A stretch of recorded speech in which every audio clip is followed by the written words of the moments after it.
And there's a fair old storm brewing now and for, as the showdown at Glastonbury is about to begin.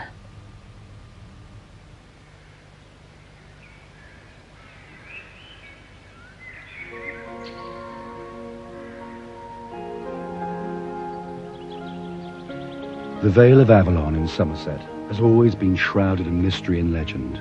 Stories of King Arthur abound here. The Tor is a magnet that draws thousands each year, young and old, Celt and Christian, who search for solace in the misty fields that surround Glastonbury.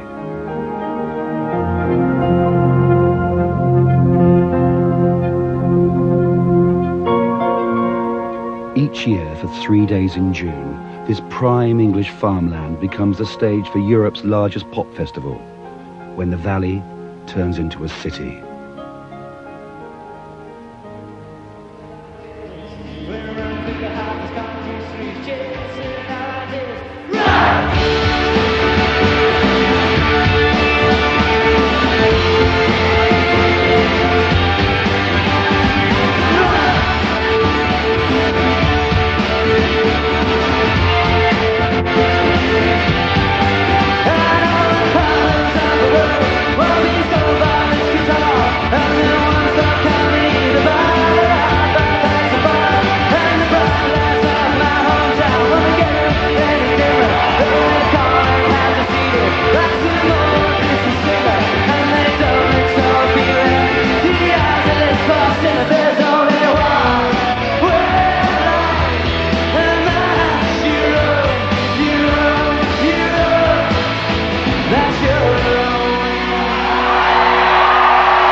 You all look after yourselves. We'll see you around, yeah? Even the ones lying in the ditches with the biggest animals. Come on in. See you later.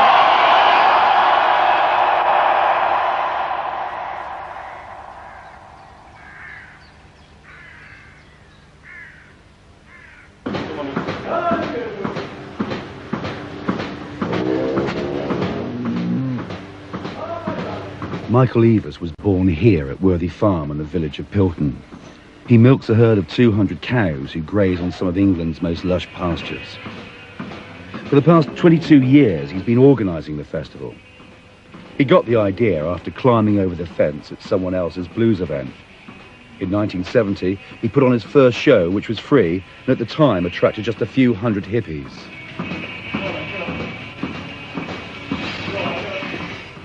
Farming thing is an asset for me. They say, oh, yeah, he's a real farmer. Oh, is he really? Yeah, he's got all these cows. And wow, you know, I'm not the normal pop promoter like all the rest of them. I'm not despising them. I mean, that's what they do and they're good at it. But for me, you see, because I'm a farmer, it seems to have a special attraction for the music press and for the press as a whole.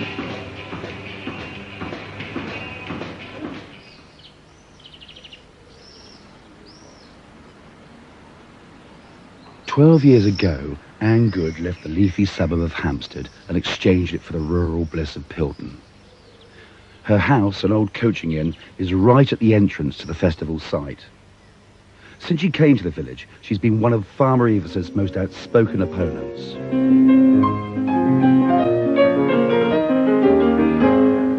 Her son David is the organ scholar at King's College, Cambridge, but he returns home to support his mother as the festival approaches. Anne lost her husband Andrew 2 years ago, and her constant companion is her daughter Vivian, who's made use of the home's substantial outbuildings and has created her own riding stable.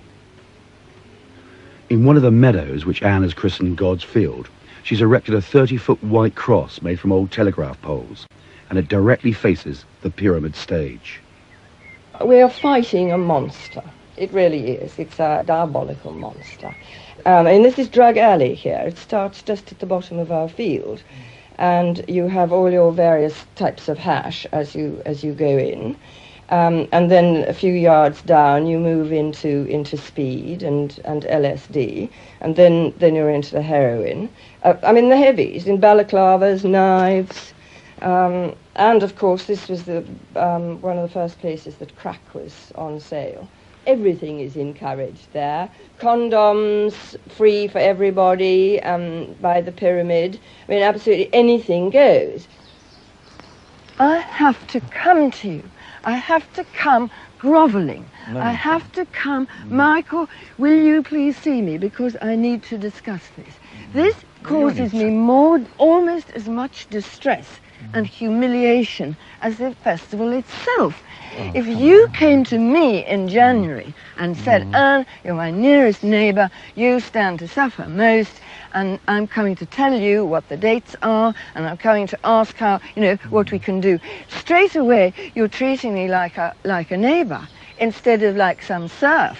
But I could spend my whole life going round the whole area. No, I am the most vulnerable. Well, you are. And I'm a widow, and Vivian and I live here alone. And you've got plenty of resources. Just drive up on the lawn, look. These boards, Patrick, they're yours, look. Safe. Just drive up on the lawn and just unload them quickly. Just go and take them back again. Okay. Well, drive round up on the lawn, look, and take them straight off by hand. And Devon will give you a hand. But now, I would say the 7 top bands we've got for the Saturday will be Buddy Guy, to Billy Bragg, but Ned's Atomic Dustbin, Blur, and PJ Harvey. That you two and Dora as well. Now we've got a very special guest on that Sunday that we're not announcing, you see. So we're not telling anybody, and no one will know a thing about it until the people actually arrive on the stage. But no, we need that to be said in the Daily Mirror, otherwise it's a waste of time. If they say the right things about what we're doing, then that's fine. But I need some reassurance from the Daily Mirror that they got the right information. So how do we get hold of that now? Interview with Michael Eavis by David Good. Right. Shall we get In 1981, says Eavis, I decided to take the bull by the horns and run it myself as a business, using all the ideas that had been filtering through for years, but making things work financially. Needing a popular image to follow on from the swinging 60s and mystical 70s, Eavis wondered what he could, quote, lock himself into with any enthusiasm. This is David's eyes. And since CND's interest was beginning These are your eyes, aren't they? It was the right time to get involved with CND. It was growing. He felt that musicians would be sympathetic, but found to his surprise that a lot of political and it goes on. This is very good businessman. I wasn't happy with that interview. Why not? But this is the Sunday Times weekend. The Glastonbury Festival has lost none of its appeal, says Robert Sandler, and there's a whole page. Well, that's his opinion. I'm reading aloud here what you said. But what no, you no, said. No. That is somebody else's opinion. That So we'll interview- leave that out if you don't That mind. interview was by your son, Anne, and it's biased. That's not biased. I think Yeah, that's a it is, very good no. one. Why is it biased? So downright lies in it. Whose lies? We've got all that on tape. But yeah, I know. I'd like to hear the tape at some. But this is it's all years that. ago. Yes, but it's But thanks it's for your writing voice. it, David. But it's not. I wasn't very pleased. But the pictures are good. Why are you always trying to work to move into areas where people are in favour of you and therefore But Anne, that's look, okay? I don't Just control the face an Sunday issue. Times. The Sunday Times is not sympathetic in the normal way to what we're doing. Anti-CND, all that stuff, and now But Michael, suddenly, we're not talking about a something man is described here. There's a whole page on it. It's just an accolade about the whole thing and how special it is to the culture of this country. But what is the point in getting that if I you mean, it's can't look after your neighbour? I mean, If, it's not if your not a neighbour radical- has to have a Anne. nervous breakdown, what use is that? Or you're telling me that man writing in the Times is more important than me. Well, he may be more influential, but he's not more important, because the person who is most important to us is our neighbour, our nearest neighbour. This is why I'm so concerned about you. This is why I come and talk to you. You only come and talk to me if I demand it. We go to all sorts of... You only do it if We I make many demand it. arrangements in order to make sure that you're happy, don't You we? have never yet You have never yet apologized.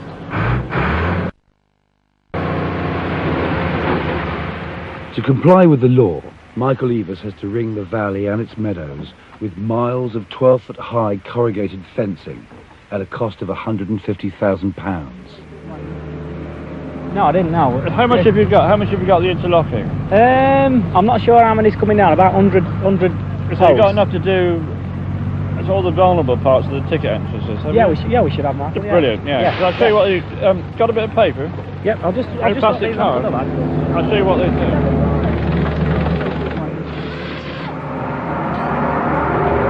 What they do, they pass the tickets through like that, you see. Yeah. So the other bloke gets it, you see, and they come in for nothing, right? Oh, they got a ticket. And it's £50, you see, every time. That's right. 50 quid, you lost 50 pence. Right. It's quite a lot of money. I really do enjoy the farming. I get up at 5 in the morning, get the cows, and it's part of my blood. And I think I've helped this farm together for longer than anyone else. The farm has been in the family for over 100 years now. And so I'm the 4th generation, I'm producing the 5th. And I mean, we've been running cows here all through that time. My grandfather used to buy the milk in the village making the cheese, and there was a big sort of cheese place here. Unfortunately, he ran into the depression of the middle 20s, the 1920s, and so he had to mortgage the farm, bail himself out, and basically the family have been pretty skint ever since, really. My Methodist and Quaker ancestors were all mixed up with nonconformity, but yet they were crusading people, and they cared about issues. They were very anti-war, and all of that stuff fits into what the festival's about, really. So I like to feel, I mean, there probably is a link. Otherwise I would have been just dead straight promoter like all the others, you know, make all the money I can, put it in back pocket, have a holiday in the Bahamas and a house in Switzerland.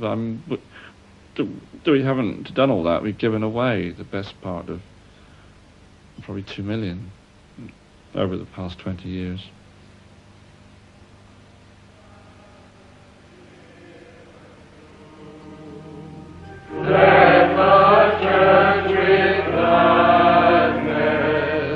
On the 3rd Sunday in every month, the Anglicans and Methodists of Pilton come together for a united service of worship. The festival has always divided the village into those who feel the event encourages the worst elements of city life, and those who support the true spirit of the occasion as a natural complement to Glastonbury's mystical attraction.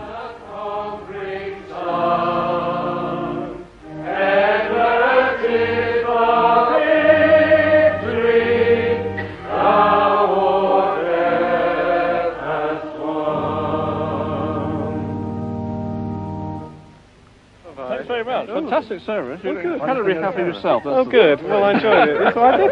I'm determined to enjoy it. So it exudes happiness, you see. That's good. That's good.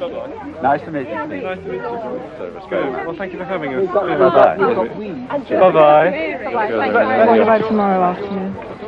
Tomorrow's okay, yeah. When my husband died, it was brought home to me very poignantly how much I appreciated and valued the people that I'd come to know in the time that I'd been in Pilton. I mean, up until then, I wouldn't have said I was at all integrated into the village, but I find actually I'm much more so than I am than I thought. There was the friend who just asked very sweetly and gently if she could do the flowers for the funeral, which was absolutely wonderful because she got flowers from people's gardens and people gave their flowers. People came with the most marvellous kind of giving of themselves. Somebody would arrive with some scones. Other friends would come with a stew pot. Others with a bowl of fruit or a basket of fruit. People would respond to one's loss in a very loving and sensitive way.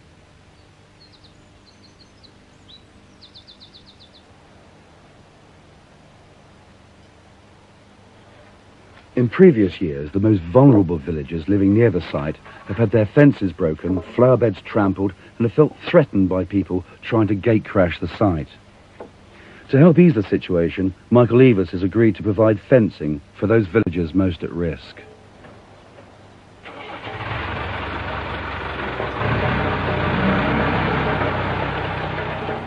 I rang you to say we wanted 40 stakes. You said, yes, that's fine. You then ring me to say they're going to be there tomorrow. I get everything organised. Remember, it's my friends who are doing the fencing. Remember that I am having to protect myself. You're not offering to protect me. I then had to go to Shepton Mallet to do something for my son. When I got home, what do I find? He's been up with the fencing. He's opened the gate into Vivi's mowing grass. He's driven the Land Rover through her mowing grass, and he's dumped piles of chestnut paling inside on her mowing grass. Now, this is after he and I had already agreed that he was going to put this in piles on the outside so that when my friends came to put it up, they could do it more easily. Now, that was only the beginning. My entire day has gone on this. And I simply can't cope. I'm already on the point of having hysterics, as you gather, and we're still 6 weeks away. You never offer to do anything. I have to come begging. You never offer. This is not actually true. Two of my blokes put it up for you last year. They didn't. Vivi put it up. I've got photographs for a week there. or so. I've got photographs of Vivi putting it up right the way along with Joe. Absolute nonsense. Irish Joe. But last night I rang you and said, when's the deadline for the fencing and for the tractor? You said 5 o'clock today. The 5 o'clock today, 14th of May. The 5 o'clock today, everything was up here. I'm not alone. Vivi's out there. We put the fencing for you out every year until this year, and this year you've offered to do it yourself. So we try so hard in order to please you and to help you. If you are trying hard to please me, you go in advance of my requests then. Even when it's compensation, you try and beat me down. Not at all. I haven't argued with that for years. I haven't argued with that for years. It's always... But not for years. I'm having to ask you to do the bare minimum, for goodness sake. I shouldn't have to ask. I know, but all that I'm saying is that when you bought the house originally, you knew the festival existed. In a very much smaller and form. You came down to the farm, I showed you the whole thing. You were talking about it. You were the first person I talked to about it. To make this big thing, you're going to do all this for people. You even want me to enjoy your festival. There's no hope in hell I'd ever enjoy your festival.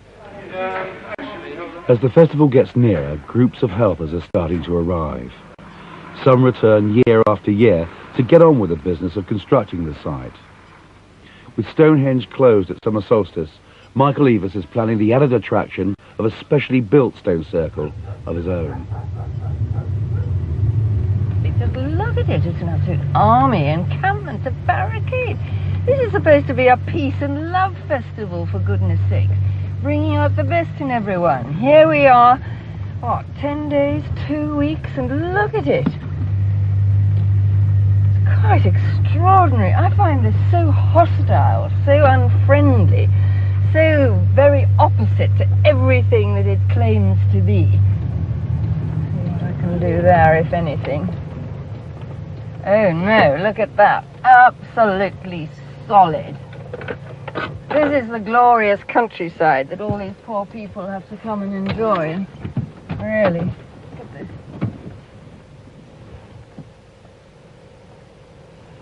Just as extraordinary. This means that Michael has absolute control over this whole scene long before it's necessary. You're either in there or you're out.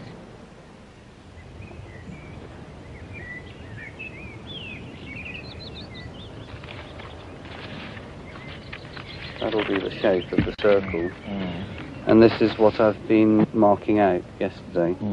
I take my shoes and socks off, and I know roughly where the stone's going to be because I've marked out the perimeter with stakes which show the right sort of proportion.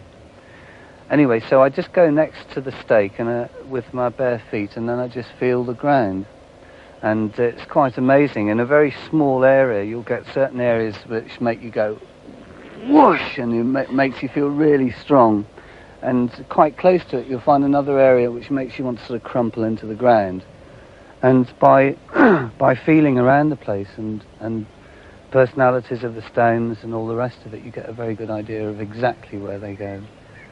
But it is important for me to spend time with each stone and finding out its sort of like its personality or whatever, where it wants to go.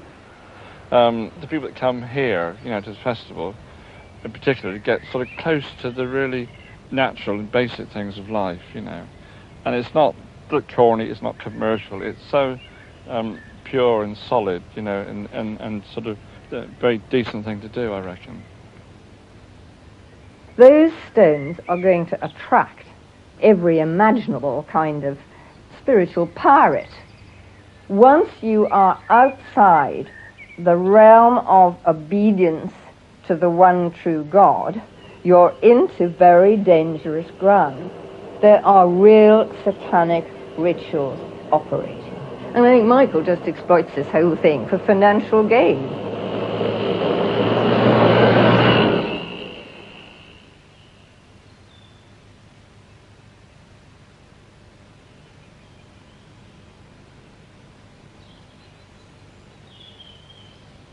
This valley belongs to God, and the cross needed to go up to state that truth. Then I discovered, of course, the positioning was absolutely perfect, because there it was, arms outstretched, facing directly to the pyramid, which dominates this valley, and it was really rather a sinister kind of thing. Pyramid is an occult symbol used in a great deal of occult practice.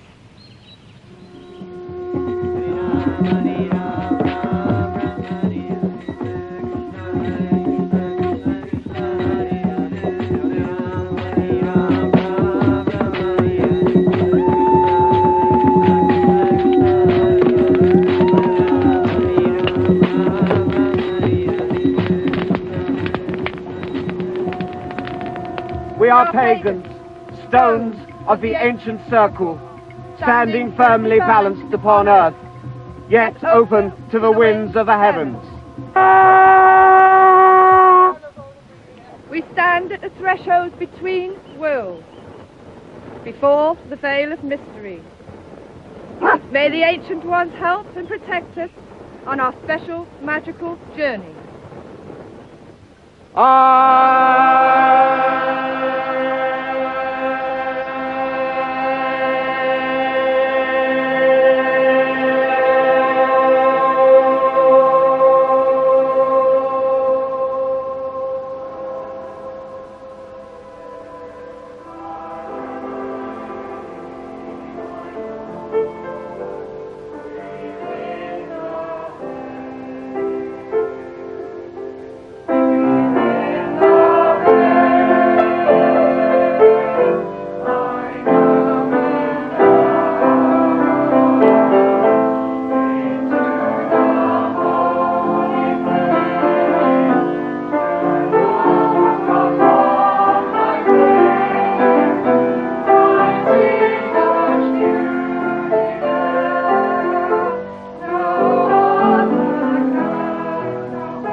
If Jesus was here now, I think that he'd approve of what we were doing. Couldn't possibly approve. Sure he couldn't approve of idolatry, which is, he couldn't approve of free sex. He was very, very strict about it. You must listen occasionally to somebody else. Please listen to me. Can I just lean against this? Because I'm really very, very tired. And you can lean against the other side and you look down there. Do you believe that Jesus is the Son of God? Sure. I think we probably all are in some shape or form. But Jesus was one of the best examples of what God is trying to do on this earth. Right? So you're not a Christian?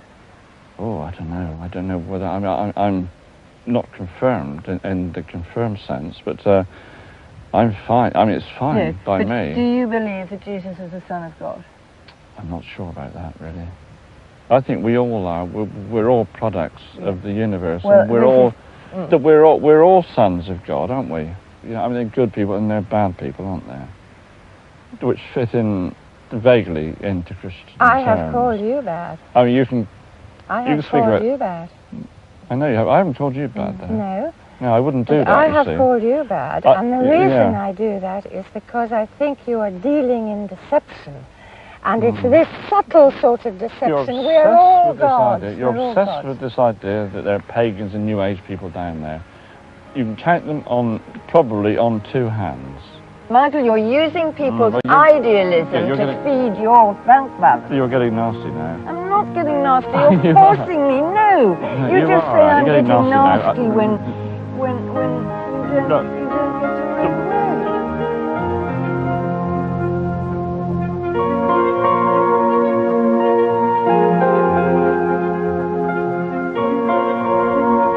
We return to Glastonbury for a look at the week leading up to the festival at the same time next Tuesday.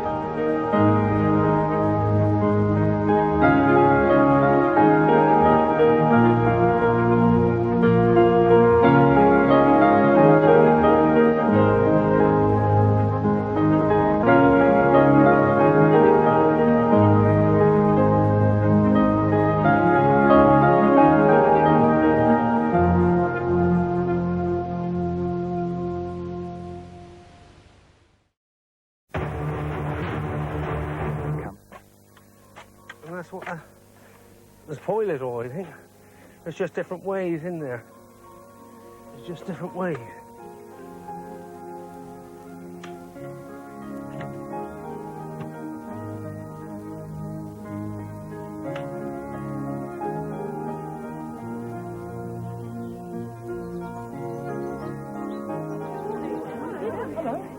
It's 1 week to go before the Glastonbury Festival, when an estimated 80,000 people will descend on the village of Pilton, here in the Vale of Avalon, in Somerset. Local farmer Michael Evers had the job of organising the event, but today he takes time off to attend his niece's wedding.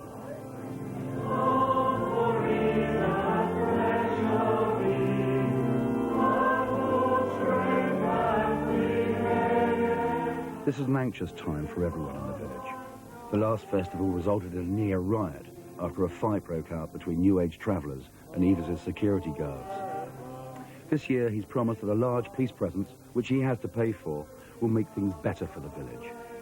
But a group of residents known as the Friends of Pilton are not convinced. They're mostly incomers who've made their money elsewhere and rewarded themselves with these exclusive slices of country life.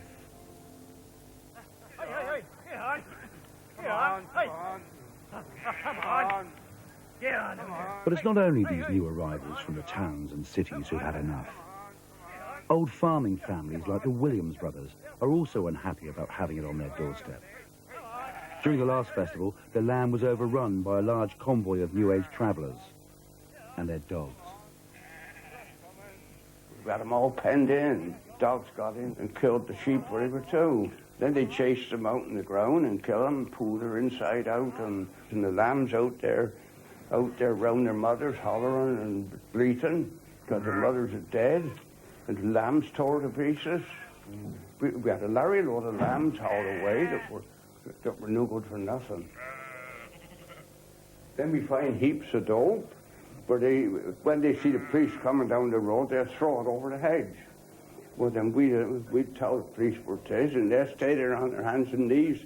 They're scrumming up every little bit of dope they can find, wee little bits of plastic with black dots in it and red dots in it. That's LSD, and all this dope. We get the police come down with a helicopter and fly round the house and shine down into the garden. Then they'll holler out, there's nobody around now. I said, last time when they come, I said, when I bring the gun out, give you a hand. No, they didn't want that.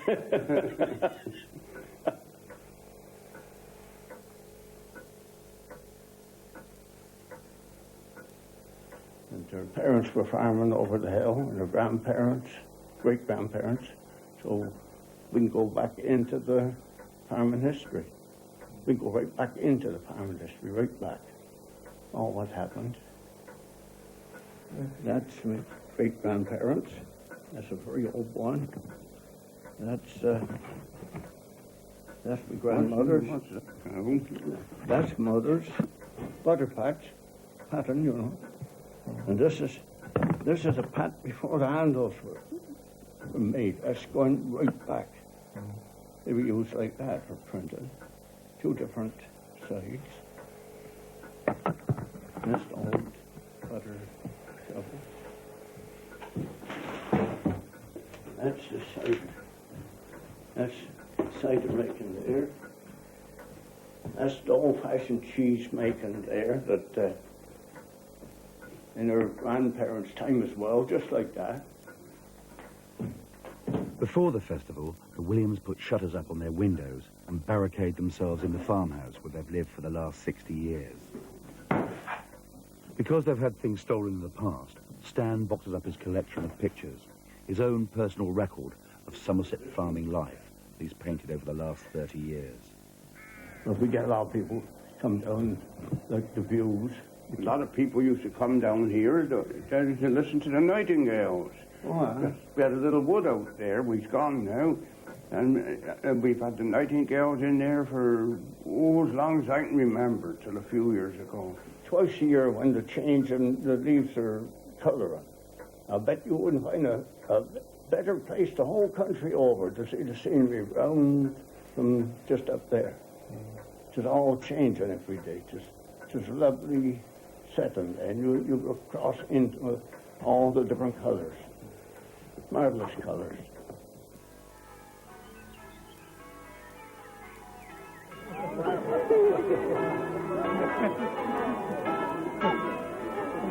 How much have we got to pay the police? 325,000. But yes, so we said for that, we expect them to do what, one thing at least, and let's keep the travellers out. Look, we've actually moved the date, you see, so the travellers are the problem, those convoys, you know that, don't you? Of course they are. So they're the only problem we got, really, That's but right. they come barge in, and then we've got to try and look after them, and I was never successful, but and this time, but they're going away, this time they've got their own show anyway, so hopefully this is the first year we've been free of them for 5 years. We had all this problem. I mean, I think you're dreaming about the travellers because this is their Mecca. We all have a dream, yes. Yeah. I gaze into the crystal ball like yourself, and I hope that they don't decide to visit us. But I am a realist, and I know, as you put it in a way, is one of their Meccas. They would love to get here. They started the festival 20 years ago. It was their coming that started the festival. Therefore, it would be far easier to let them go onto the site and be put in a position out of the way. The gentleman at the back has had his hand up for a long time, I'm sorry. 2 years ago, 300 police go down Hippie Lane with all their regalia on. 2,000 hippies or travellers run riot, tipping over vehicles, smashing people's property, and to my knowledge, they didn't get arrested and nothing happened. Well, I can't comment about that one because I'm not aware of what happened there. You know, I'm just saying you best know what you're letting yourself in for, like. I have. On the Monday. I was there. I wasn't. I'm afraid I was away on holiday somewhere else. You might wish you were on holiday this year. For once you're wrong, I think. Well, let's hope we can do it this time and get it right. Gentlemen at the back. 1 in 100 people attending the festival are drug dealers and pushers. Please, can I ask you, some of it might be classified. You might have hippie-dressed policemen, for all I know, visiting the site. But what are you going to do to get this problem under real control? Because as far as I can see, the whole festival for 3, 4, 5 days becomes a drug shop. I don't think anyone in this meeting is criticising the police. What we are criticising is the holding of a pop festival here. Democracy has been mentioned. Well, we did have a village vote. The village voted against the pop festival. I don't think democracy was at work then because it went on just the same. And the views of the village have not changed as far as I know. And I do know quite a lot. I'm sorry, the gentleman behind me has a very loud and rather rude voice. I wish he'd let someone else talk just for one moment. Thank you very much. Thank you. The other thing is that we've the festival supports Greenpeace, or says it does. There's not going to be a lot of green or a lot of peace in Pilton around the area of the festival in the next few weeks.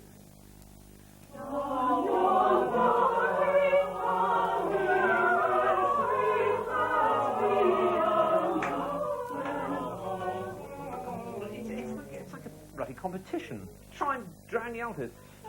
Come on, other parts, your wallpaper. You're just musical wallpaper. Let the altos have a moment of glory. My wife and I sing in 2 or 3 choirs, all that sort of thing. There's a lot going on culturally, musically. There's a lot of attraction. The people are quite nice too. People are very nice. We have great friends in this area.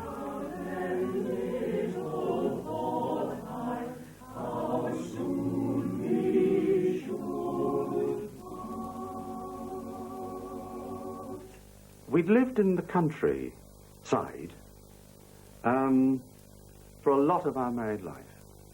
We like space, we like green fields, we like trees, we don't mind isolation, but we like living near centres of culture. Bill and Jean Wooden bought their house 14 years ago from a close friend who had previously let them use it for family holidays. The festival then was a small affair and didn't really pose a problem.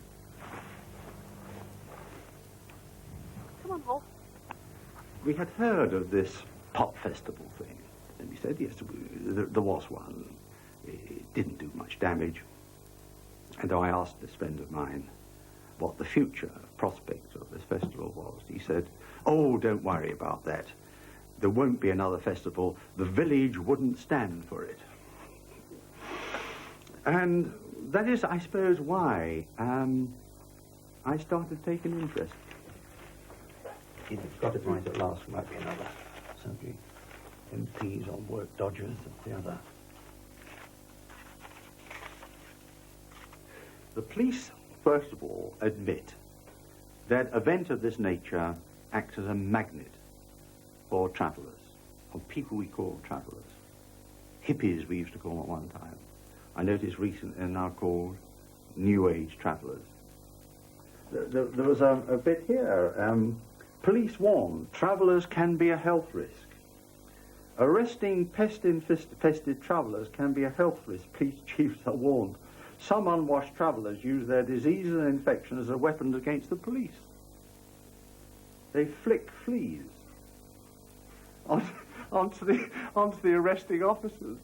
And one innocent, 10 people have been arrested starting flicking their fleas at police officers. The officers had to destroy their uniforms. Well, okay, I can laugh at this, but a festival attracts such people who, it is said, live almost beyond the law. Are their vehicles, have they passed the MOT test? Have they got road tax? What happens? I don't know. But they do create a lot of mayhem, a lot of filth and muck. They can't seem to be clean. It's not something one expects in a very quiet, gentle English village. Find people stripping and washing in your front garden, especially people you've never set eyes on and you don't like the look of anyway. Do you think, really, with the mess that's on that site, that they're escaping the mess of the city by staying there? Because I think that's nonsense. It's nothing like a rural idyll up at the pop festival site, is it? Not from what I've seen of it, anyway. It's nothing to do with offering them peace and quiet in the countryside. It's all to do with raking in a lot of money.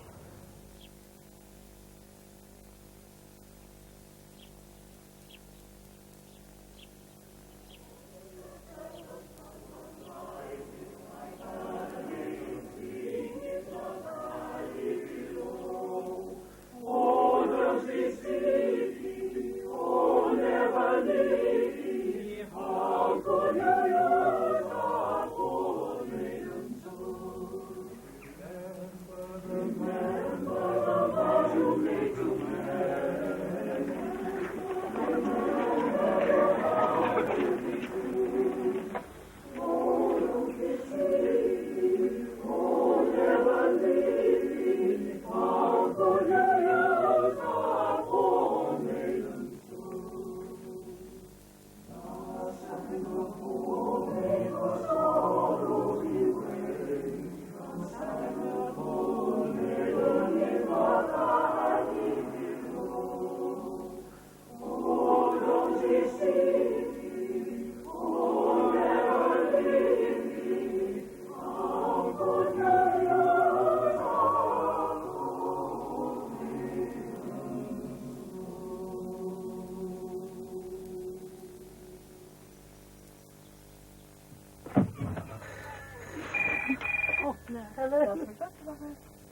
As long as you don't put up a tent. He's just taking out an injunction this morning to try and get rid of him. We had a recipe that everyone else liked as well. It sounded rather nice and cosy down on the farm in Glastonbury in the Vale of Avalon. And it just expanded and expanded. It was 22 years ago now that we started this thing. And all the people that complained about it have come here since then. And I mean, they try to come in and they try to take everything over and be chairman of this and chairman of that. But probably that rather that I was a farmer just puddling about in the mud and not getting anywhere really. Yeah, but when you sort of step out of that a bit and start sort of taking on middle class ideas, that might be seen to be threatening. And Pilton's very class conscious, it's very structured. You know, there's some friends of mine moved in the village not so long ago, you know, and the woman up the road said, "Oh, welcome to Pilton." You know, it's very, very class conscious. There's the top class, the middle class, the working class, and so this girl said, "Well, what am I?" She said, "Oh, my dear, you're working class." So I mean, the top class here is very, very top. You know, sort of mild aristocracy, and the middle class are rich, self-made people that live in big houses. And working class, I mean, they're farmers, you know, like myself. People that we've got that are anti, they're all motivated by jealousy and envy. There's no doubt about it at all. So they think they're making a fortune out of it. They think it's so easy, you see. So they don't seem to have any compassion for the overriding view that there's so many thousands of people who enjoy it here. And they've really got to put themselves out just for a week or so, once in a while, and I don't think it seems unreasonable, really.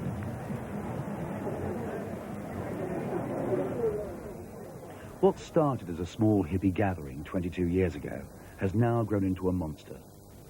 For the first time, Evis has erected a fence that goes right the way round the festival site to make sure that only the 75,000 ticket holders get in, and that they don't spill out onto the surrounding fields and annoy neighbouring farmers like Brian Derrick. I'm not a farmer to admire him as a farmer. I admire him that he's seen a way of making money, and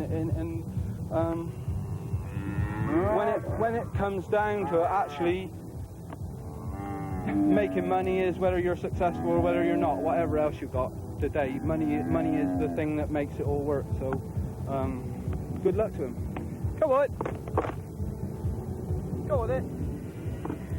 Brian Derrick is one of the few farmers around the festival site who refuses to allow Michael Evis the use of his land.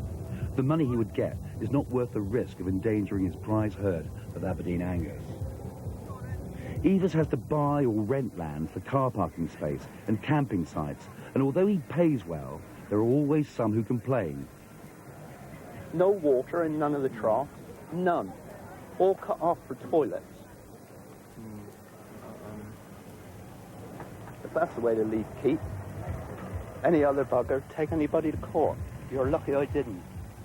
Because it's written in grass. What about the money we paid for Don't make me during laugh. the 5 years? Don't make me laugh on what you paid Tom Carey. Don't give me that bullshit. Because that's all it is. So you've done the fencing yourself then? What do you think I was going to do with the cows? Let them get on the road? Were you in Cuckoo Land or something? And then you went down there and bought Williams's off, since I've been told, and I know how much you give them, because they camp there, so come on. How much is it? I'm not saying. I haven't given them anything. Yes, you did. You went down the same morning as they started camping. Well, that's not true. Oh, yes, it is. But, so, I mean... Notes. Too many notes round here go flying about, but you don't buy me, old son. It's the same with going to work. You incur bloody... You've cost me about 50 quid a week in extra miles and lost time. Now, why should I lose 50 quid for you?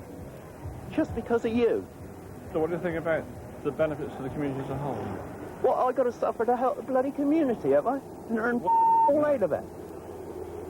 Because that's what it boils down to. I get all the shit, the walking all across there, the cows on the road, just for you and the community, will the community. Well, that's obviously how you feel about it, isn't it? They actually came in the yard up there and shitting, pulling the hay out. You wouldn't have it. And I don't intend to have it next year because the convoy's going in there. Well, I do have it, I'll tell you. I don't care. Well, the convoy will be next to you. I don't care who hear me say it either. I'm not having that again. What, you want Some of those convoy? cows cost 2,000 You quid. want the convoy to go in then? Yes, I do. And they want to come in. Then we'll see what happens. We'll sort it out once and for all. Well, you can let them in. It's up to you. I mean, you're free Yeah. to do what you want. It's your Oh, land, yeah. isn't it?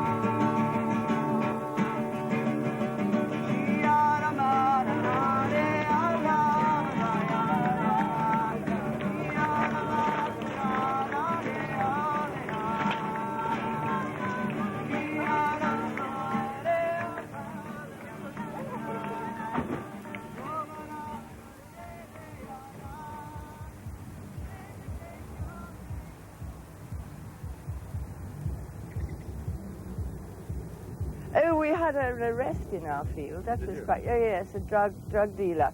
That was quite interesting, actually. His mate had dropped the drugs, made the drop up near our field shelter, and told him, obviously, where to collect it. And Collie alerted him, this Rasta, in army gear. Collie found him rooting around in the grass up by our shelter there, and took a bite out of his pants. Well, this event attracts the Yes. drug dealers, the drug pushers, the ravers, the travellers, and you can't not but wonder, you know, why people don't recognise it. Vivi went, obviously followed out to see what was happening. This man was very aggressive indeed, so Vivi came back. He said he was looking for his torch. Yeah, he was looking for his torch. And they're going to walk through the excretia. Collie! Hey!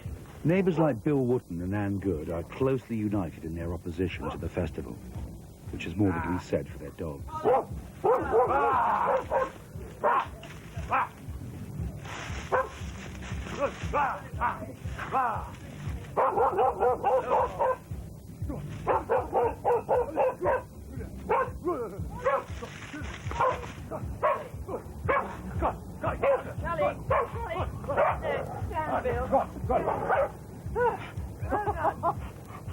Sorry about that, Bill.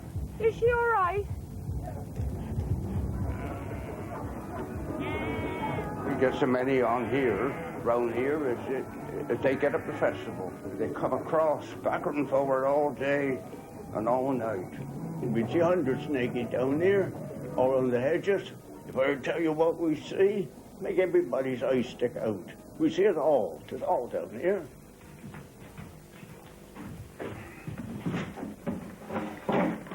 Stand it on the windowsill. Come here. Well, go your way. We've had 20 years of it. Now, there's a time that he moved the festival on somewhere else. Let somebody else have it.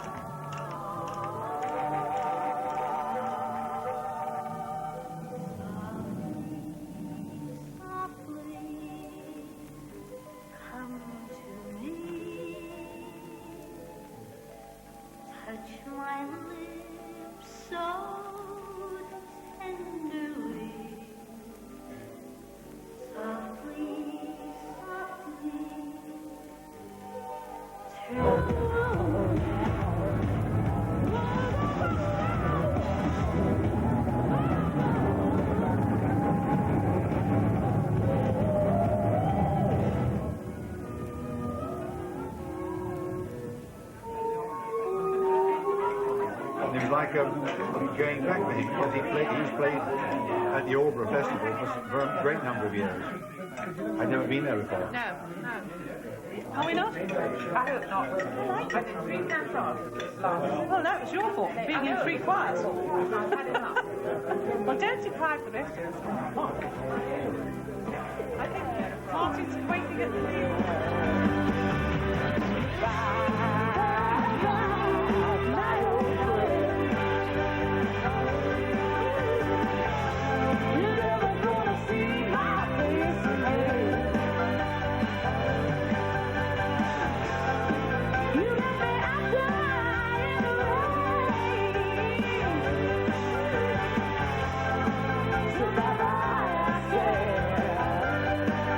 Bye-bye.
Now, my band is not cut.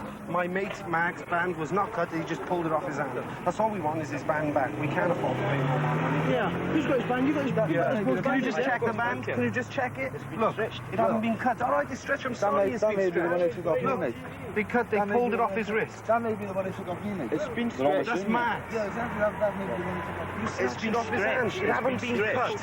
You haven't been cut, right? It is cut. Doesn't matter about stretch. I can stretch mine now, and you're going to take it off. We have the rates. Yeah, if they've been cut. Not after being tampered with. It's been stretched. I know if it's been cut, fair enough. They told us when we come out, like if they've been cut off. I'm sorry it's a bit stretched, but he pulled it off his hand.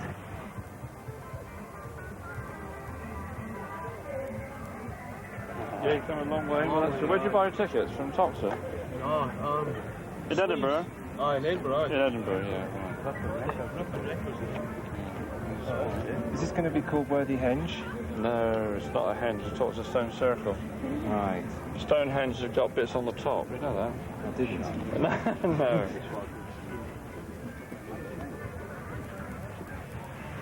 The people who came here 20 years ago wouldn't recognise the event now. Those innocent days have been hijacked by drug dealers who've moved on to the site from all over the country. So now a large private security and police presence is required, both in uniform and undercover. The village of Pilton lies next to the festival site, and for most of June was effectively sealed off by the police.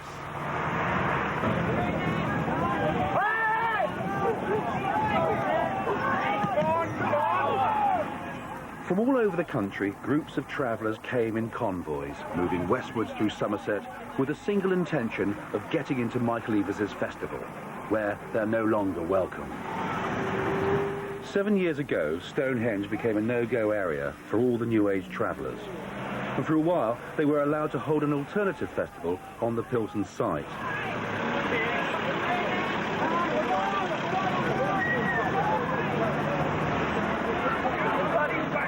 For a few years, all went well, but in 1990, violence erupted between the travellers and the security guards, and riot police were called in.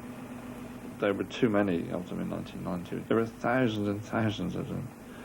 I mean, they just overran the whole place, and they created anarchy and hatred and bitterness and everything. And we gave them a site, we gave them firewood, we did this and did that. We even gave them a telephone, you know, so we could talk to them about what was going on over there, but no, it didn't work. You know, they're so bitter and so anarchistic that I decided in 1990 that was the end of the convoy.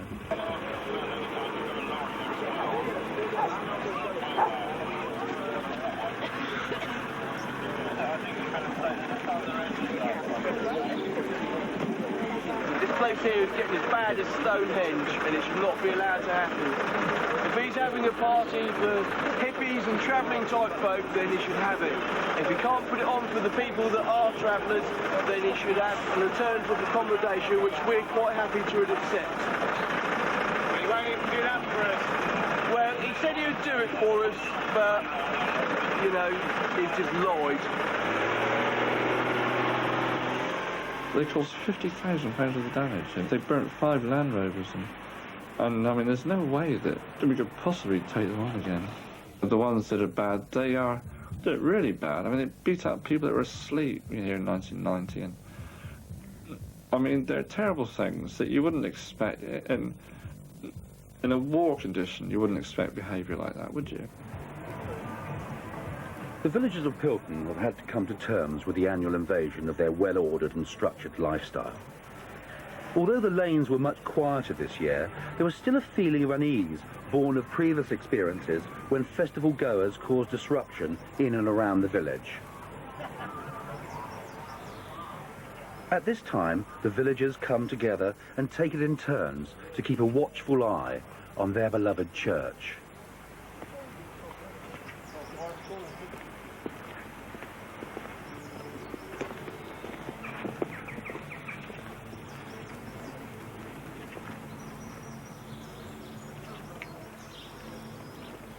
Good morning. Morning. Morning. I don't feel like chatting to anybody much. Don't you? Because I've had 2 lads sleeping on the floor all night. Oh, dear. Well, they're a relative of mine anyway. Oh, I see. Well, are they down for the festival, are they? Or They are, Are yes. they? They've Oh, got their tickets and they're going down there, but they live at North Wootton, you see. So I've got to play along with them. Any problems so far? No, because I see you boys in blue and I don't worry about anything. You must have seen a lot now. I mean, a few festivals, I should think, haven't you? 22. Oh, dear. Yeah. Yes, ever since the first one. Yeah. And that Changed a was the bit since flower then. power. You see, that was a very different story. Yeah. I was telling some coppers, not you, the other day, when I was there and it started, I used to have the girls in and let them go up and have a swill in the bathroom and all that, but you couldn't risk doing that now. No, I don't think so. No. You'd have too many. They'd all get onto it. Well, yes, and I wouldn't know who's who any more than you do. We'll be around anyway. Bye-bye, Dad.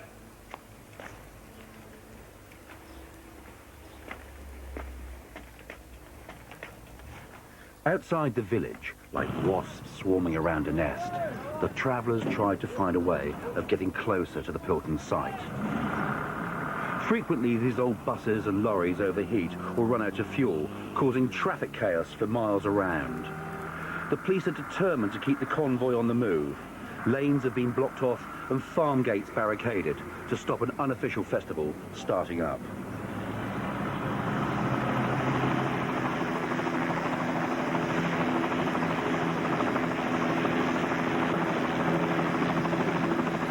No, You hear not the at the moment. helicopter? There's a helicopter going over. Yes, it's been over all day.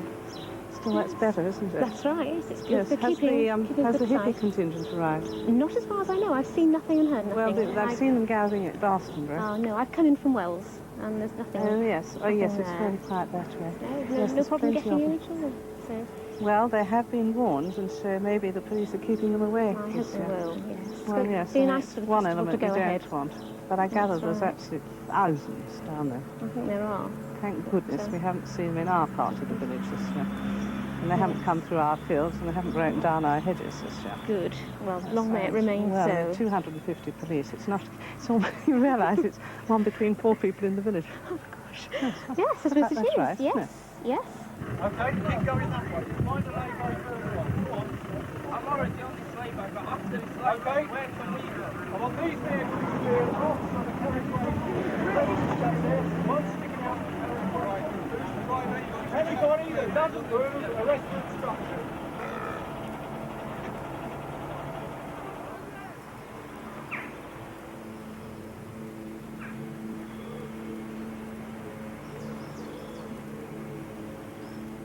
Pilton Manor Vineyard is set right in the heart of the village. The first vines were planted here 800 years ago by the old abbots of Glastonbury. Now, because Michael Eavis has bought up more and more land to accommodate his massive event, the vineyard's border runs right up to the edge of the main festival entrance.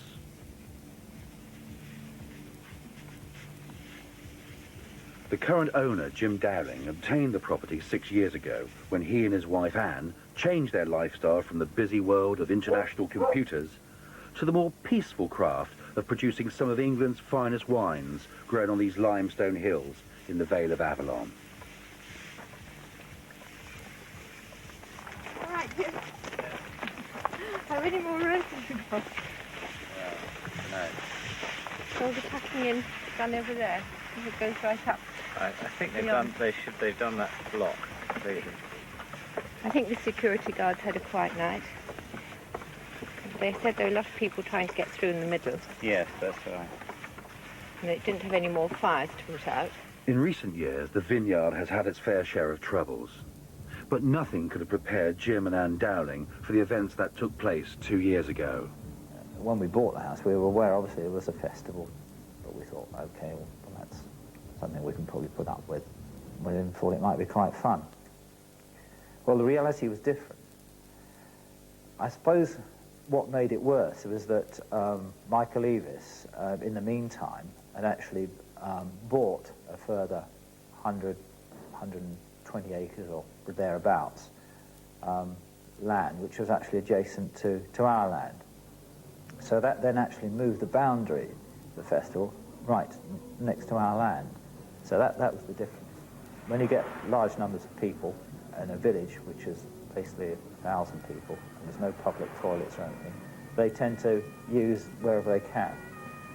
And our land was very seriously fouled. I mean, there was toilet paper and excreta everywhere. You know, our dogs got covered in it. We had to sort of wash them. People were, there was a stream bordering the land, and there were people using it to wash and do everything in as well. We're fortunate enough to have a swimming pool. That was invaded. The filth that was left in the pool, toilet paper, feces, sanitary towels, condoms. It was really awful. And my wife, had a nervous breakdown because it was just sort of a total invasion of privacy. It's a way of life, and we just have to learn to live with it if we live here, really. And it's a shame because, you know, after it's happened, the place looks as though it's been sort of decimated. There's rubbish everywhere, and, you know, there's sort of... but, you know, we can't... We tried to stop it, and we couldn't, and so I'd say it's a beautiful place to live. So it's, you know, nothing's perfect, is it? And we've just got to... you know, learn to live with it, really.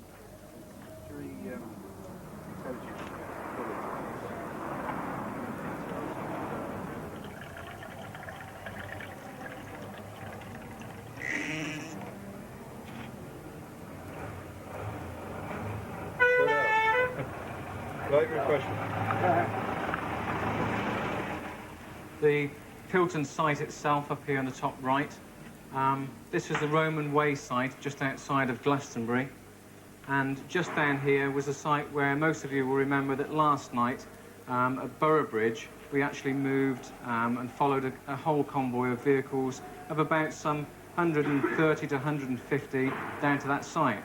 They bedded themselves down there for the night, where they remained until early hours of this morning. It was then that the Roman Way site up here at Glastonbury decided to move. Some 30-plus vehicles moved down to join the convoy during the mid-morning, and that increased it to some 180 to 200 vehicles. And there was a small influx during the course of the early afternoon. What happened next was that shortly after 2:30, the convoy decided to start to move.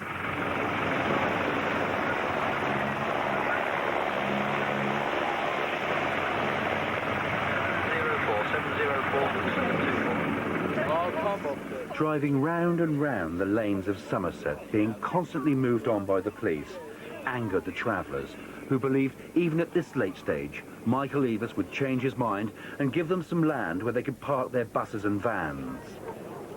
By now, a number of old vehicles had run out of fuel, and one last attempt was made to get in. We're going to get in now, one way or the other. Just stay here. Yeah, from 724, he's out of range of a vehicle. I'm calling across if you want to speak to him. 724. Well, we've got this for us, so we might as well stay here and get in there tomorrow. I'm not giving up now. I've got this for, I'm going to get in there one way or the other. So what are they doing? What's the plan? The chief there just told me that they're towing away all vehicles that aren't roadworthy, also vehicles that are left with no drivers, they've got to be towed in. They're going to take them to the pound up at the Barton West Showground. They haven't stopped any and looked at them yet, have they? And they're going to confiscate those aren't roadworthy, give them 21 days to collect them and put them right. Well, we shall see. Because I don't see them this lot isn't going to just disappear. We shall get a bit more aggravation yet. Yeah, and they're going to come back down again. That's all they I can't make it out. I mean, they've got a helicopter up there, and there's all saying that, you know, they were monitoring on an hourly basis. There's no way that we're going to get near the site. And all of a sudden, there's 60 or 70 vehicles here. There must be more than that. There's literally thousands of travellers. happening over here? Where's the helicopter gone? That's suspicious. It's landed in the field. Yeah, of course it has. They've got loads of oil built down there for just such an occasion. They're bringing them all out now. We just want somewhere to park up. They've been waiting all day for a good time, you know what I mean? We're not provoking trouble and you guys know it. It's all a matter of how you're feeling here. You know, how's it feel? Why don't you leave us there then? What are you into? You're into trashing us, are you? So what are you into, is it? Is it? What are you putting them on for? Use it. You hard man, you got never gloves. Why you stood there? You stood there for money? Wanker.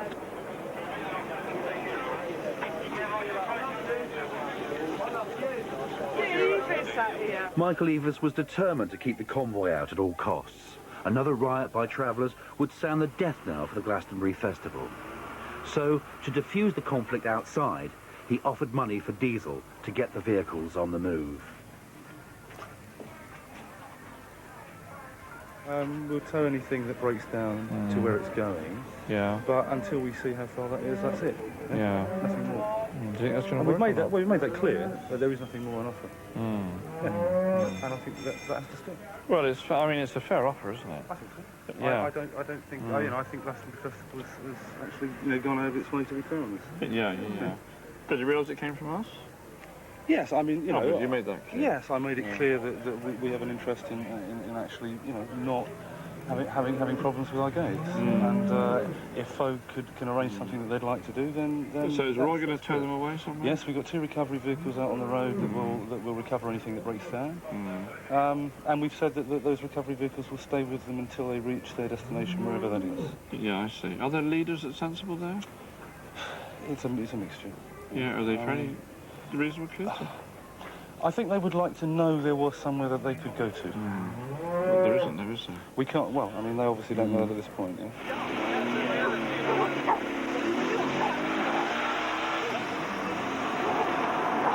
There are places you can go all around the country at the moment. The fact is, what you want to do is go on the Pilton site. Mr. Evie says you're not going on the site. It's his lad. He's the guy that initially said, I'm not having any travellers at Mr. Evis has said, and that's why it's skill again, you're not going in. And then he changed his mind. He said publicly that he would make available 3 or 4 fields for travellers, 2 or 3 well, miles he has away never, from the main site. certainly he's never told us Well, that. we'll show you. Flyer, man. It's made. That's why there's so many people here. Look at it.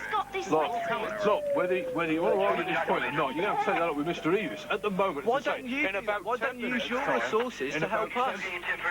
Why? Why should I put pressure on Mr. Evis? Why should you put pressure on us? Huh? Yeah. I'm not putting pressure. Oh, come on. Move now or you're going to get all your vehicles moved on. That isn't pressure? That's not pressure. That is because you're obstructing the highway, which is a power I've got to deal with. I cannot speak to Mr. Evis because that's got nothing to do with We're me, obstructing and the that's a road. civil Where matter. do we go then? We need somewhere to go. If you go to a site and you want to walk in and speak to Mr. Evis, then you'll get no hassle from us because your vehicles won't be You're on still the road. not answering us. Okay. Why don't you use all those phenomenal resources that you've got and the technology to help families in their vehicles here? Yeah. Okay, right. Pull out all the emotional shit. Kids, yeah. Families, vehicles, homes. Why don't you use the resources that you've used to stop us, to help us? Go and phone up just make Mr. Reagan concerned and that say, you what's want help going on? all on the line. No. When are you going to help we yourselves? help ourselves. We do help ourselves. Super. Look. Super. Look. Yeah, all I see is a massive convoy of vehicles, most of which are probably not fit to be on the road. That's what I'm looking at. Now, you look at something else, but that's my perception. What?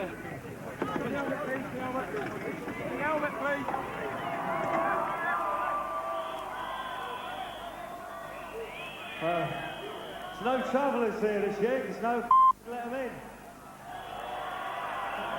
This song is dedicated to all the people that couldn't get in for some stupid reason.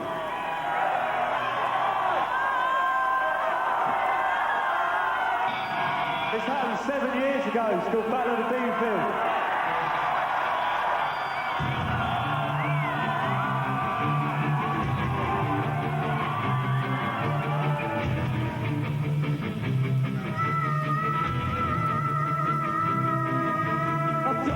Something calling me. See the pictures on TV, and I made up my mind that I'd go and see with my own eyes. Didn't take too long to catch a ride, but a car going south to start a new life. Past the place where my friend died 2 years ago. And a jingle day at the end of the road. Flashing lights and students running on.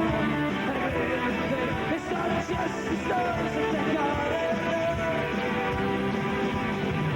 Hey, I got to say, there's nothing else you can go with than getting that case that I without you and me.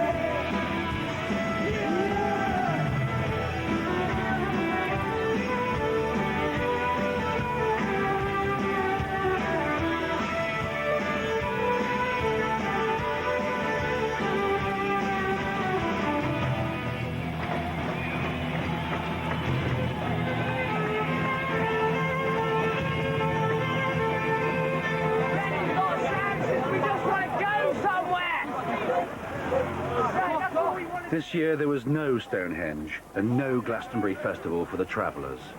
A massive police operation costing hundreds of thousands of pounds saw to that. Eventually the convoys were dispersed into small groups. One of them went south and came to a grinding halt on a dual carriageway at the Somerset-Devon border, where the police made several arrests.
I'd like Alma Cogan, she were good.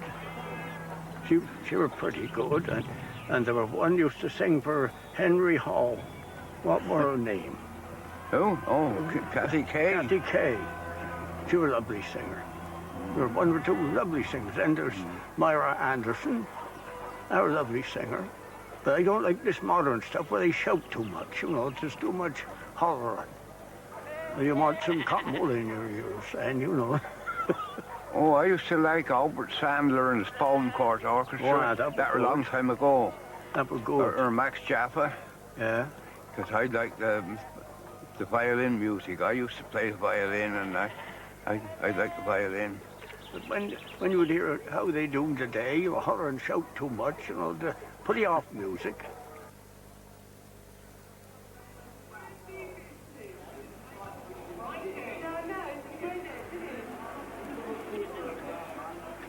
I mean, this was their sort of attitude was very similar as it was 2 years ago. You know, just let us get in. Why is Mr. Eves keeping us out? I think, unfortunately, England is too small to have such a large travelling community, really. I think that's the problem. We're too built up, really, aren't we?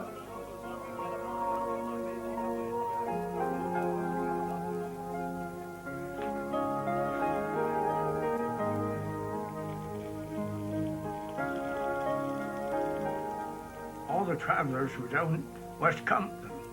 What's that? Travellers were down West Compton. They've moved up on the top. Yeah, the police hooked them out last night and turned them up on the top roll.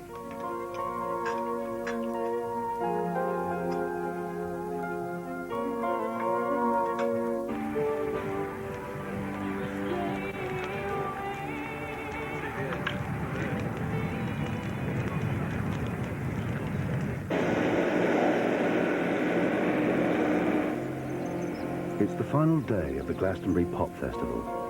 The three-day event attracted the biggest crowd ever, 85,000, coming from all over the country to listen to bands and experiencing, if they can, a special bonding between the music and the mystical legacy of Glastonbury. So far it's been well ordered and trouble-free. The atmosphere has mellowed from being anxious and strained when the first arrivals began putting up their tents, to one of good-humoured and relaxed acceptance that this year's event was about to draw to a close. With the help of a large police presence and a 12-foot-high fence circling the entire festival site, the nearby village of Pilton has been left to go about its well-ordered business, relatively unscathed, but constantly reminded by the city on its doorstep. Even a staunch opponent of the festival like Bill Wootton has ventured onto the site to experience firsthand the everyday pleasures of the average festival goer. He takes his camcorder to pick up juicy bits of incriminating evidence for his tireless campaign to get the event closed down. Quite interesting designs going on. Very strange looking tents. We've had the Red Indians leaping up. On these splendid mystical signs. King's Meadow. Nurture yourself with nature. Now we're approaching the stones that the organizer has arranged into a four circle, like a mini Stonehenge. Why this should be so, I don't know, but it certainly is attracting an awful lot of people. I suppose people get some mystical signs from looking at them. It does attract a minority who can be quite vicious. In fact, the field where I'm standing was the area 2 years ago where the New Age travellers congregated at the behest of the magistrates and caused a considerable amount of trouble and a lot of rioting. The threat of the travellers is still there. The police have kept it at bay, but they're hovering around the outside. Last night, there was a break-in on the site, I am told, and there was a rave party till 7:30. Now this uncontrolled minority mucks it up for everybody. It's a great pity that, 600 acres of beautiful agricultural land do have to be almost trampled to death for the sake of enjoyment. And let's face it, a lot of people do get a lot of enjoyment from this area.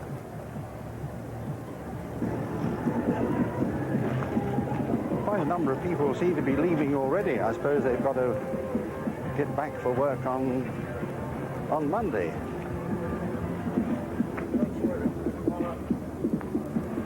The last 8 years we've had 2 thunderstorms over the festival, and this place has been a quagmire.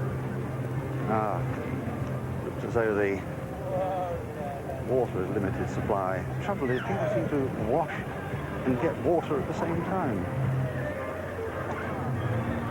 As you see, we have the French-style pissoir, where you urinate in public. And I suppose the other is a queue either for water or to use the earth closets. These are supposed to be emptied fairly regularly, getting the nice odour of the countryside coming from the loos. It really is quite a problem when you get this large number. Oh, what a stink!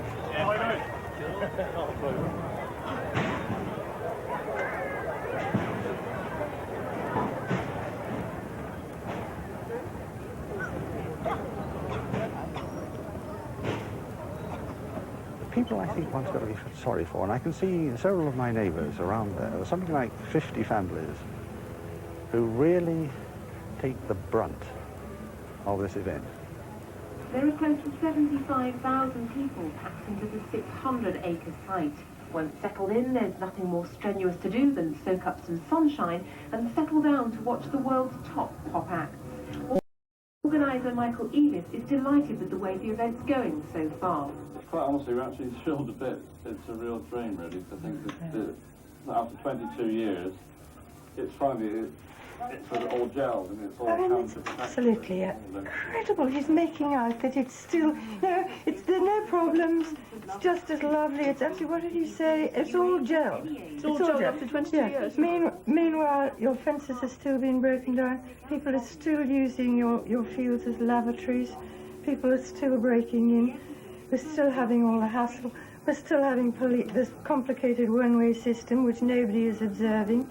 You've got people going over the walls, the security fences down there. They've been going over for days, Vivi. Yes. They've actually, at one point, they've got a ladder.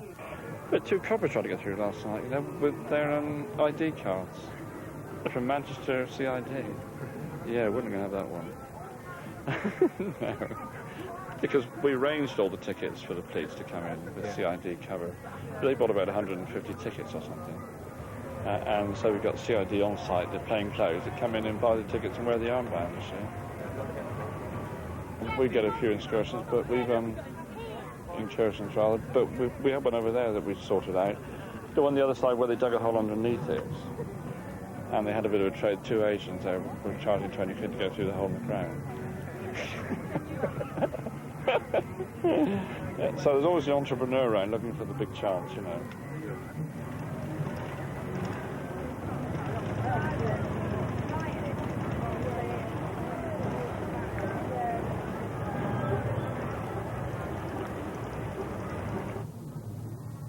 I went on site this morning, and I think if there are less than 75,000, I should be very surprised. You mean there's more? Of course. Well, of course there are more, because they've been handing out those armbands, taking them and selling them to people outside, and according to some reports, demanding them rather violently. Yes, I heard that. Yes. Another way of judging the excess numbers is I noticed long queues for the lavatories, and there's a build-up in the trash and garbage. Well, at least the water's still running this year. Remember the year when it ran out and they got hold of the main stopcock outside Anne Good's house, and she didn't have any water in her house at all? That's right. There's amazing overkill on notices as well. I mean, they're all up and down our lane, but there's nothing compared with what's on site. And there's a splendid one that says, literally, and I hope this is all right to say, please do not pee in the river, use the reed beds. I mean, how this has got through the National Rivers Authority, I just do not know. It's all the other things that worry me. That's right. And I've never seen so many unofficial trainers on site, and a lot of people are saying it's a rip-off.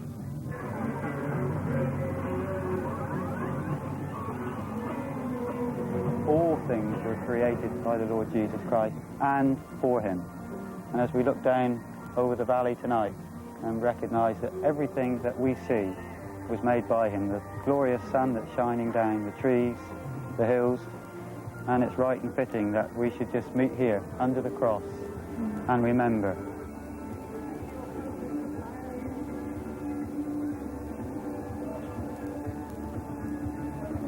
And Lord, we praise you tonight that we know that forgiveness that you can offer. And we thank you for it, and we want to drink this cup now as a token of our gratitude for all that you've done for us. Amen.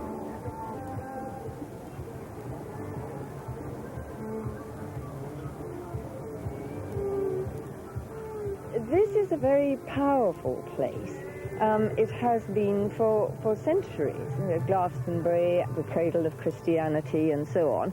And while the whole of creation is God's, it does seem that certain places do develop a certain kind of atmosphere, a certain aura, and Glastonbury has got this. All names, beautiful people say. Calling it the Glastonbury Festival, again, is an attraction because it's a double message. It says, oh yes, this is Glastonbury, and this has special spiritual significance, special mystical significance, and I believe they're going to burn a wicker man. I think this is absolutely crazy. I also think it's actually very mischievous and rather insolent, because I feel he is exploiting the mystical, spiritual kind of thing. And make no mistake, this is not play. This is for real.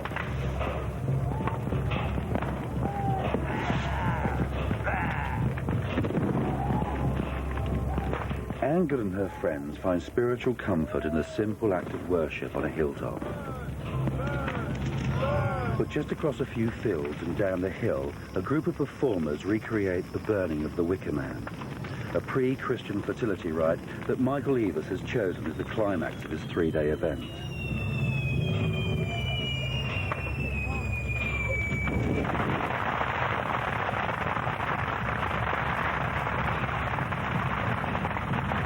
Many of the old pagan acts of worship which mark the changing seasons have been taken over by the Christian faith.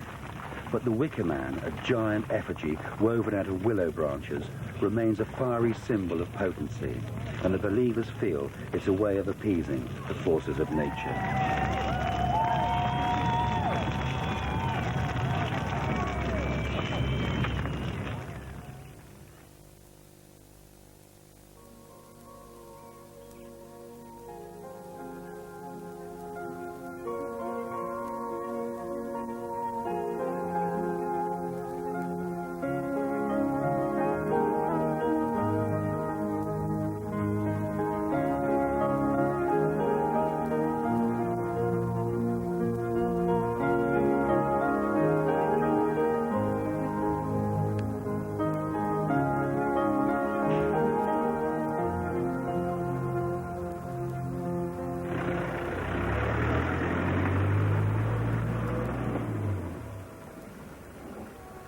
And so the morning after, while the crowds return to the towns and cities, Michael Eavis pays a visit to his nearest neighbour, Anne Good, to see what the damage is. She's always been his fiercest opponent, so he's learned to tread warily. Hello, Anne. Can I sing? Can I sing? Yeah, come and have a sing. Thanks. That's all right. Take my shoes off? No, it's all right. Are you very dirty? Do you know this one? How are you? Hello. Nice to see you. Did you get down for the show or not? Oh, it's up here, yeah. Yeah? Absolutely. Got any Methodists in? Yes, or there are Methodist ones there. It takes just over a week to clear the rubbish left by 85,000 people and return the site once again to prime Somerset grazing land. There's no problem this year with the New Age travellers who in the past have tended to outstay their welcome. The 900-strong police operation seems to have paid off. There have only been 130 arrests, compared with 3 times that amount at the last festival, and most of those then were drugs-related. Eavis is happy, but he's still got to win over villagers like Anne Good. Fix in us thy humble dwelling, all thy faithful mercies crown. Take away the love of sinning, Alpha and Omega be, till we cast our crowns before thee, lost in wonder, love, and praise. That was marvellous. Wesley was terrific, wasn't he? What a writer, eh? Come on, let's go. But thank you very much. Thank you. You've got a new bucket. I haven't got a new... Well, you've got a brand new glove. It's an old bucket. You've done the whole thing for PR. No, You have. I'll tell you, I've lost the glove, Anne, actually. Have you? Yeah. So where are we going now? Up to the top? You know we had a drug dealer here. He was a Rasta, and he He drank. wouldn't sell many drugs here, would he? No, they buried them up there. They buried them, and he came up to collect. Oh, come on. Yes, and he was up there There digging are hardly any around. dealers about this year, you know. Oh, well, so the we've police had to. really gone ahead and leaps and bounds on the dealing front. I don't know where they've all gone. It's such a relief, isn't it? There were plenty. There were weren't any... plenty. And again, it's you speak in relative terms. You say, because things are better, that is a good thing. Well... I say, because you feel things are better, it simply means they're less bad. Come on, where's your bucket? There we are. There's a little bit there. Yeah. It's a paper after all. No, it isn't. Come on. I'll deal with that later. All Let right. me do that. I do this every year. It's not as bad, is it, this year, in that sense, is it? I just don't see how you can say because it's not as bad this year, therefore it is good. This is crazy reasoning. Absolutely crazy. Here's Sunkist. Oh, there's a full one. Now, there's one section there, in that corner, in the far corner, where it's badly damaged. A little bit there, Anne, underneath that sign there. You understand how Vivi would feel. The last festival upset the horses in the riding stable belonging to Anne's daughter Vivian. This year she's had to pay for them to be moved out of earshot to more peaceful pastures. She was upset that her livelihood should be interrupted at a time when her horses were in most demand. This and the fact that so many festival goers consider Anne's land a right-of-way is always a bone of contention between Good and Evis. She has suffered a tremendous amount. This is not only her livelihood, but it's land that she cares about very much. Okay, she didn't have any sleep, a couple of hours here and there, but that isn't what we're talking about. We're talking about the principle of the thing. That Vivi has to put up with this sort of thing. We feel as though we've been sort of robbed in the middle of a train crash. Look, Anne, I mean, you should be apologising. You should be apologising I've said to Vivi. this before, haven't I, to you? But Vivi looks fine this morning. I mean, it's absolutely outrageous that you say, you tell me, oh, my daughter looks fine. I mean, how can you do this? Well, no, she said... Who are you? You don't know Vivi. And I don't want to upset you didn't even say you, sorry to her. You didn't even say, I'm sorry, Vivi, and you've had a bad time. I asked how she was getting on. That's what I came up for You came up this morning, you didn't say, you just said to her, well, you know, are your visitors still here? You didn't say, I'm sorry, my neighbour, my friend, whatever. But I spoke to you, You didn't about that say no, later, she, didn't I? no. All you say is she looks fine. I don't see how you could do it. I had a private conversation with you about that afterwards, and you don't want me to go into that again, do you? I mean, not even an apology, not even saying to Vivian, I'm sorry. She actually was telling you that she couldn't get to work, they dock her pay, she gets paid very little anyway. And you didn't even say, I'm sorry, that must have been hell for you. We had an in-depth conversation about that, and actually after it, and you know what was said, don't you? Look here. Look at it. So we'll sort all this out. I know we'll sort it all out. Well, we got fencing people with... Through it all. I've gone through it all. Your fencing people should have been up here straight away. I shouldn't have to ask. Well, when is this going to be done? I'll do it before the weekend. So exhausted. Oh, absolutely. Of course I get worked up, wouldn't you? So what can I do apart from stopping it? Well, stop it. Just down the road from Anne, the Williams brothers are bringing out their sheep after being penned in for safekeeping during the festival. They too would like Evis to call a halt.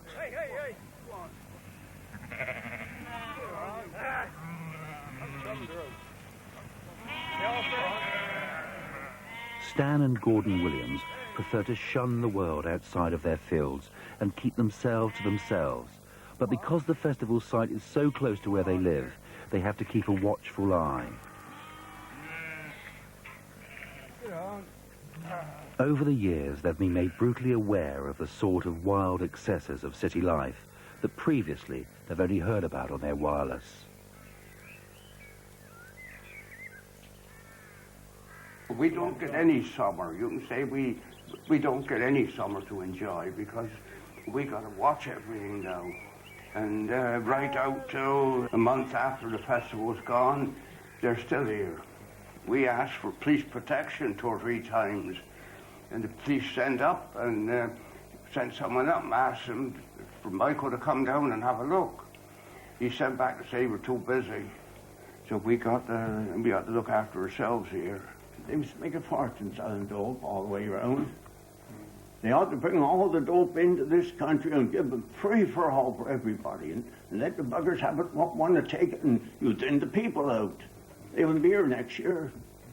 Give it to them. People have gone wild now.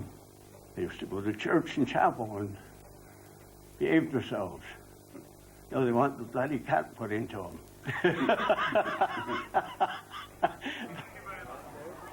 2 months later, the villagers get together for their annual Pilton Day.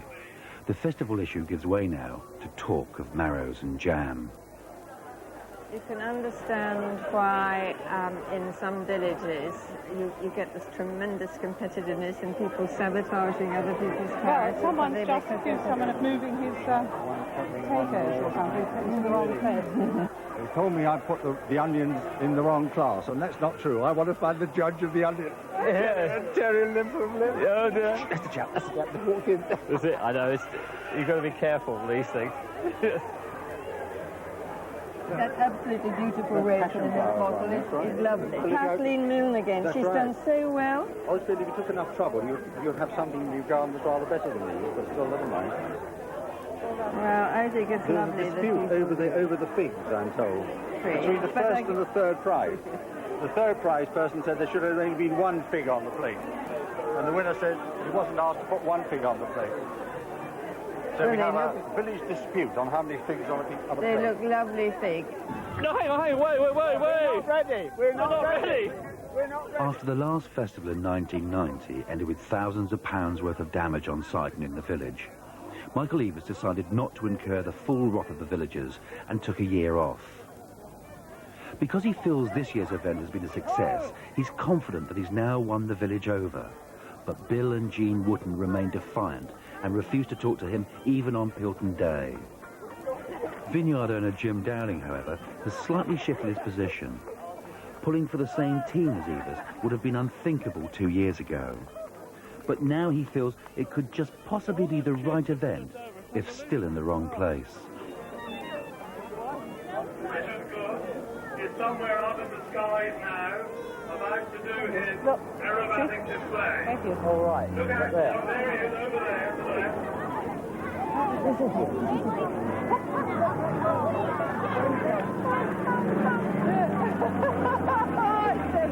So clever, wow. Then he cuts in again. Oh, brilliant. Are you still painting now? No, I don't see to do it. So your eyes aren't good enough at the moment. No, I can't see. Covered up. You did those girls in the water, do you remember? So when was that? Was that 85? That was when to a fine festival. And we had that very wet one the year after. Yeah. So it's in that one. There were a lot of naked ones, right?